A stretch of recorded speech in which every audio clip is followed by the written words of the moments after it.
આપણે વાર્તા ક્રિએટ કરી છે, જાતે બનાવી છે આપણે સ્કૂલના છોકરા, તમે ક્લાસમાં જે પ્રવૃત્તિ કરો છો એના આધારે તમને કંઈક શીખવા મળે અને તમને મજા આવે એ વાર્તા. વિદ્યાલયના વિદ્યાર્થીઓ છે આપણે, અને ધોરણ 2 ના વિદ્યાર્થીઓ એક આયુષ અને એક રુદ્ર. આમ ઊંચી કરો.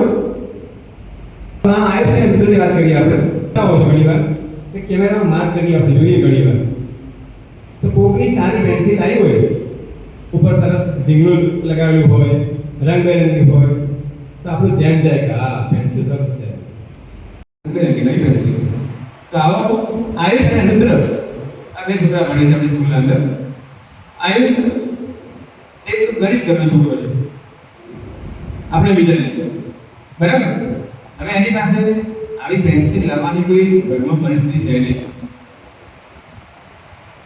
એટલે ક્લાસમાં જોવે બધાની પેન્સિલ, તેમ છે કે મને ખરે ને એક્શન ગયું, મારી પાસે કઈ પેન્સિલ છે જ નહીં.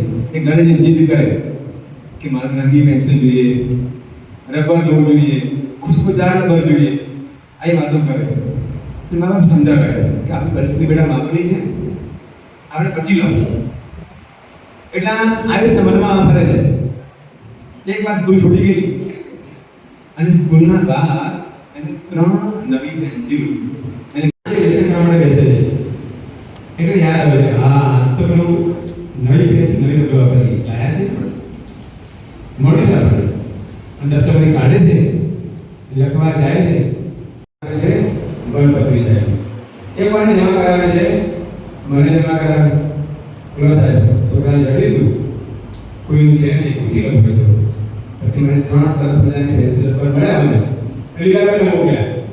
રીલાબેન મારા છે રુદ્રસિંહ રોજ ઓફિસમાં આવે છે, મને કે સાહેબ રુદ્રને પછી વિચાર આવ્યો છે સારું કે હું ખોટું બોલું, 3 રબર 3 પેન્સિલ કે 5 પેન્સિલ 5 રબર કહું અને વધારે